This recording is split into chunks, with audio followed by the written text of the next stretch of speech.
আপু আব্বু তো বাজার থেকে চিংড়ি মাছ কিনে এনেছে, চলো আমরা এঁচোড় চিংড়ি রান্না করি। আচ্ছা চল, আগে গাছ থেকে এঁচড় পেড়ে নিয়ে আসি। কাঁঠাল পালার জন্য চলে আসলাম কাঁঠাল গাছের সামনে। আমাদের গাছে এবার অনেক কাঁঠাল হয়েছে। এইখান থেকে একটা ছোট কাঁঠাল কেটে নিলাম।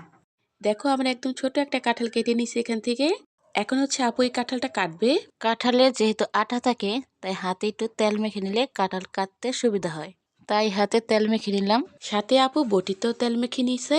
বাহিরের কাঁটাযুক্ত অংশ আর মাঝখানের শ্বাসটা ফেলে দিতে হবে, তারপর ডুমু ডুমু করে কেটে নিতে হবে। কাঁঠালের সাথে আপু আলুও দেবে, তাই হচ্ছে এখানে আপু আলুটা কেটে নিতেছে।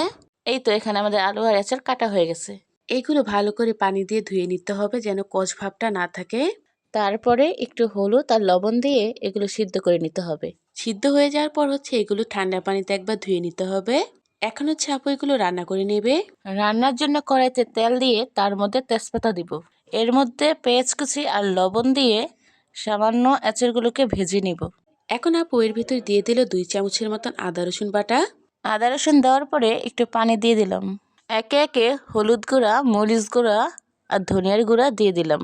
এবার খুব ভালো করে কষিয়ে নিব। এইগুলো কষিয়ে নেওয়ার পর আপু এর ভিতরে দিয়ে দিল চিংড়ি মাছ। চিংড়ি মাছ দেওয়ার পরে আর একটু কষিয়ে নিতে হবে, এখানে আপু সামান্য একটু পানি দিয়ে আরো একবার কষিয়ে নিল। কারণ তরকারি যত বেশি কষানো হয় তত বেশি মজা হয়। তাই বুঝি আপু? আমি তো আগে জানতাম না। হ্যাঁ, এখন হচ্ছে এর মধ্যে আমি পরিমাণ মতো গরম পানি দিয়ে দিব। এবার তরকারিটা ঢেকে দিতে হবে। পানি শুকিয়ে যাওয়ার আগ পর্যন্ত এটাকে ভালো করে রান্না করে নিতে হবে। কিছুক্ষণ রান্না করে নেওয়ার পর হচ্ছে এরকম পানিটা শুকিয়ে যাবে। তখন হচ্ছে এর ভিতরে দিয়ে দিতে হবে ভাজা জিরে গুঁড়ো। তারপরে আরো কিছুক্ষণ রান্না করে নিতে হবে। এই তো আমাদের হয়ে গেল আজকে চিংড়ি আর মাশালাটা খেতে কিন্তু ভীষণ মজা হয়েছিল। এই প্রথম কোনো ভিডিওতে আমরা 2 বোন একসাথে বয়স দিলাম। ভিডিওটা তোমাদের কেমন লাগলো অবশ্যই কমেন্ট করে জানাবা। আর আজকের মতন ভিডিও আমাদের এই পর্যন্তই। সবাই ভালো থাকবে। আল্লাহ হাফেজ।